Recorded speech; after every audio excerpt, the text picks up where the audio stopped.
Assalamualaikum warahmatullahi wabarakatuh. Perkenalkan, nama saya Fauzia Nur Agustiani dengan NIM 2305517 dari kelas 2A Prodi Pendidikan Manajemen Perkantoran. Di sini saya akan mengumpulkan hasil ujian tengah semester mata kuliah Psikologi Pendidikan dan Bimbingan.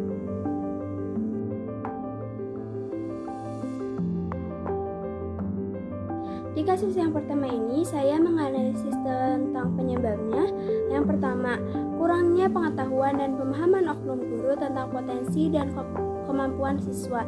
Perlu diingat bahwa tidak semua guru bersikap seperti itu. Jadi saya menekankan bahwa ada beberapa oknum guru yang bersikap seperti itu.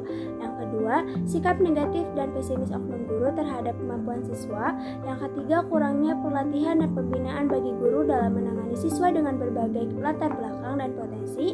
Yang keempat, budaya pendidikan yang kurang menghargai keberagaman dan potensi unik siswa. Selanjutnya terdapat faktor-faktor penyebab. Yang pertama, faktor individu. Faktor individu ini meliputi tentang sikap, karakter, dan pengalaman pribadi oknum guru. Yang kedua itu faktor institusional, kurangnya kebijakan dan program sekolah untuk meningkatkan sensitivitas dan profesionalisme guru, serta kurangnya pelatihan dan pembinaan bagi guru. Yang ketiga, faktor sosial, budaya masyarakat yang kurang menghargai keberagaman dan potensi unik setiap.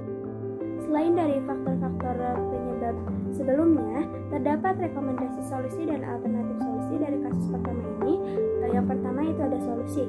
Yang pertama, melakukan pelatihan dan pembinaan bagi guru untuk meningkatkan sensitivitas, profesionalisme, dan kemampuan dalam memotivasi dan membimbing siswa. Yang kedua, mengembangkan kebijakan dan program sekolah yang mendorong budaya positif dan inklusif serta menghargai keberagaman dan potensi unik setiap siswa. Yang ketiga, membangun komunikasi yang terbuka antara guru, siswa, dan orang tua untuk mencegah terjadinya kesalahpahaman dan membangun rasa saling percaya. Yang keempat, memberikan sanksi yang tegas kepada oknum guru yang melakukan tindakan yang tidak profesional dan melanggar kode etik guru. Selanjutnya ada alternatif solusi. Alternatif solusi ini meliputi tentang yang pertama, menyediakan layanan konseling dan bimbingan karir bagi siswa untuk membantu mereka memahami potensi dan peluang yang tersedia. Yang kedua, mendorong partisipasi orang tua dalam proses pendidikan anak untuk membantu guru dalam memahami bakat dan minat siswa. Yang ketiga, membangun komunitas dan jaringan pendukung bagi siswa yang ingin mengejar cita-cita yang dianggap tidak realitas oleh orang lain.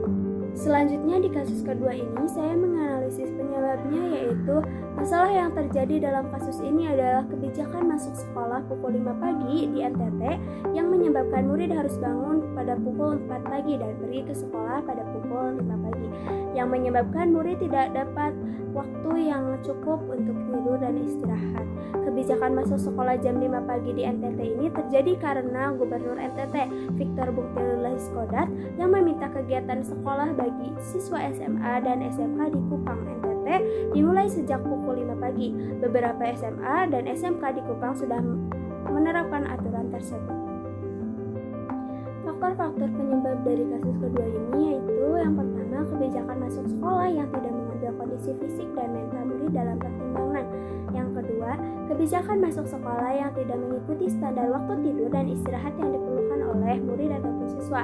Dan yang terakhir ada kebijakan masuk sekolah yang tidak mengikuti keinginan dan kebutuhan murid. Terdapat rekomendasi solusi dan alternatif solusi dari kasus kedua ini. Yang pertama, merencanakan kegiatan sekolah sesuai dengan kondisi fisik dan mental murid. Yang kedua, mengikuti standar waktu tidur dan istirahat yang diperlukan oleh murid. Yang ketiga, mengikuti keinginan dan kebutuhan murid dalam kegiatan sekolah. Dan yang terakhir ada merencanakan kegiatan sekolah sesuai dengan kebutuhan murid, seperti memperlambat atau mempercepat kegiatan sekolah sesuai dengan kondisi fisik dan mental murid. Dan yang terakhir ada melakukan evaluasi terhadap kegiatan sekolah yang telah dilakukan untuk mengetahui dampak kegiatan sekolah tersebut terhadap murid. Selanjutnya di kasus ketiga ini terdapat analisis penyebabnya. Yang pertama, kedua remaja pelaku keliti masih pelajar SMK, mungkin karena tidak ada pendekatan yang efektif untuk mengatasi masalah keliti di sekolah. Yang kedua, polisi berhasil mengamankan dua remaja pelaku keliti karena adanya kolaborasi antar instansi dan pendekatan yang efektif untuk mengatasi masalah keliti di sekolah. Faktor-faktor penyebabnya diantara lain yang pertama, pengeluaran senjata tajam di sekolah, yang kedua, keseimbangan sosial yang terjadi di sekolah, dan yang ketiga, pendekatan yang kurang efektif untuk mengatasi masalah kelitih di sekolah. Rekomendasi solusi dan alternatif solusinya yaitu yang pertama, pendekatan integrasi pendidikan dan pendidikan kesehatan, yang kedua, membangun program pendidikan kesehatan yang efektif untuk mengatasi masalah kelitih di sekolah, yang ketiga, membangun sistem pengelolaan yang efektif untuk mengatasi pengeluaran senjata tajam di sekolah, dan yang terakhir, membangun sistem pengelolaan yang efektif untuk mengatasi keseimbangan sosial di sekolah. Di kasus yang keempat ini, saya menganalisis penyebabnya, yaitu disrupsi peran guru yang dilakukan oleh ChatGPT, sebuah model pembuatan teks yang mampu mengirim balasan yang cerdas dan menarik. Masalah ini mengancam peran guru dalam dunia pendidikan, karena generasi Z yang umumnya menyukai budaya instan lebih menyukai interaksi dengan ChatGPT daripada mengikuti pembelajaran tradisional. Faktor penyebab terjadinya kasus keempat ini, yang pertama, perilaku generasi Z yang cenderung menyukai budaya instan. Yang kedua, kurangnya pengaruh yang diimpor dari ChatGPT terhadap dunia pendidikan. Yang ketiga, kepentingan generasi Z untuk pembentukan sikap dan karakter. Dan yang terakhir, kemungkinan kita terlambat untuk menyikapi hal tersebut. Rekomendasi solusi dan alternatif solusi dari kasus keempat ini, yang pertama, meningkatkan pengaruh yang diimpor dari ChatGPT terhadap dunia pendidikan sehingga peran guru tidak terlalu disrupsi. Yang kedua, memperbaiki pembelajaran tradisional agar dapat memenuhi kebutuhan generasi Z untuk pembentukan sikap dan karakter. Yang ketiga, memperkuat peran guru sebagai pembentuk karakter murid yang dapat mengurangi kebekuan atau kebuntuan yang dialami generasi bangsa saat ini. Yang keempat, memperkenalkan kurikulum yang bertujuan untuk melahirkan seorang guru yang secara lahir dan batinnya ingin mendidik. Di kasus yang kelima ini, saya menganalisis beberapa penyebab. Yang pertama, kemajuan teknologi yang cepat dan terus-menerus membuat siswa sulit untuk mengikuti perubahan. Yang kedua, guru yang belum mampu menggunakan teknologi sebagai alat belajar membuat siswa tidak mengerti bagaimana teknologi dapat membantu belajar.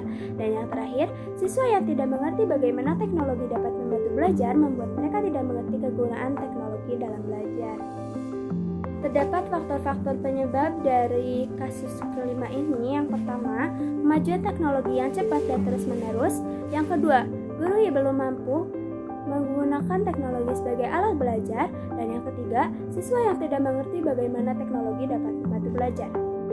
Terdapat rekomendasi solusi dan alternatif solusi dari kasus kelima ini. Yang pertama, pemerintah dan instansi pendidikan untuk membangun sistem pengelolaan yang efektif untuk mengatasi rendahnya motivasi belajar siswa dipengaruhi oleh kemajuan teknologi.